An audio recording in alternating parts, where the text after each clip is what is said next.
মজার হবে পেঁয়াজুটা ভাবতে পারিনি। খুব মজার হয়েছিল। আর এত টেস্টি হয়েছিল যা বলার বাইরে। আর টক ঝাল মিষ্টি খেতে কিন্তু অনেক বেশি ভাল লাগছিল। কলার মোচা দিয়ে আজকে পেঁয়াজুটা বানিয়ে নিয়েছি। খেতে কিন্তু অনেক মজার হয়েছিল। একেবারে মুচমুচে হয়েছিল। তো হ্যালো ভিউয়ার্স, কি অবস্থা সবার? আলহামদুলিল্লাহ আমরা ভালো আছি। তো আমি এখানে ২টা কলার মোচা নিয়েছি। এখন এগুলাকে সুন্দর করে পরিষ্কার করে নেব। মানে এগুলো খুলে ছোট ছোট করে সবগুলাকে আলগা করে নেব। আর এটার ভিতরে যে একটা কাঠির মতন থাকে আর একটা ফাঁকা থাকে, সবকিছু ফেলে দিব। সুন্দর করে এভাবে আস্তে আস্তে করে বেছে নিব। তো তোমাদের দেখিয়ে দিচ্ছি, এই যে দেখতে পাচ্ছ এখন এগুলা বেছে নিব এভাবে সুন্দর করে। তারপরে হচ্ছে এটার ভিতরে একটা কাঠির মতন থাকে, যে এগুলো বের করে নেব। ওটা থাকলে কিন্তু শক্ত লাগবে। এই যে এরকম এগুলাকে ফেলে দিব পেঁয়াজে। আমি দেখতে পাচ্ছ কাঠির মতন আর এই যে নৌকার মতন আছে, এগুলা বের করে নিয়েছি। তো তারপরে দেখতে পাচ্ছ একসাথে আমি এটা বাঁচার পর কতগুলা হয়েছে ময়লা, দেখতে পাচ্ছ অনেকগুলা ময়লা হয়েছে। তো একে একে এভাবে সবগুলা বেছে নিব। তো আমার এই তো দেখতে পাচ্ছ সবগুলা বাছা হয়ে গেছে।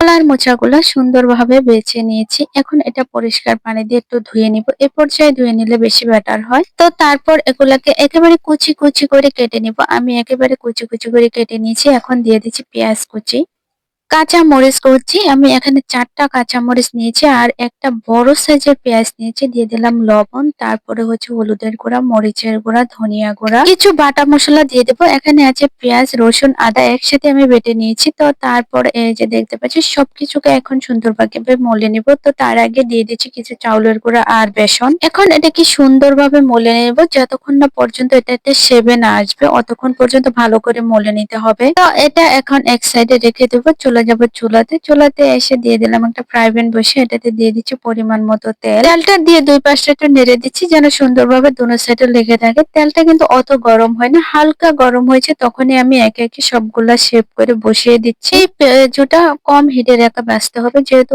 থোরগুলা একেবারেই কাঁচা, মানে কলার মোচাগুলো। তো এটাকে কম হিটে রেখে ভাজবা, তাহলে সুন্দর হবে। বেশি আগুন দিতে যাবে না, তাহলে কিন্তু পুড়ে যাবে আর ভিতরে এগুলো ভালো করে সিদ্ধ হবে না, পরে খেতেও ভালো লাগবে না। তো এখন এটাকে উল্টিয়ে দিচ্ছি সুন্দর করে। যখন এক পিঠ হয়ে যাবে তো দ্বিতীয়বার এভাবে উল্টে দিব। তো এখন কিন্তু আমার এগুলো প্রায় হয়ে আসছে। এগুলোকে উঠিয়ে নিচ্ছি। উঠিয়ে আবার হচ্ছে বাকি যেগুলো আছে সবগুলোকে এভাবে কম হিটে রেখে একেবারে মুচমুচে করে ভেজে নিব। তো তোমরা চাইলে এটা কিন্তু বিকালে অথবা সকালের নাস্তায়ও খেতে পারো, চায়ের সাথেও খেতে পারো। খেতে কিন্তু অনেক বেশি ভালো লাগবে। আর কলার মোচা আর কলার কাঞ্জলি কিন্তু প্রচুর পরিমাণ ভিটামিন থাকে। এটা কিন্তু অনেক উপকার শরীরের জন্য। চাইলে তোমরা খেতে পারো সব সময়। ওটা খেতে কিন্তু অনেক বেশি ভালো লাগে।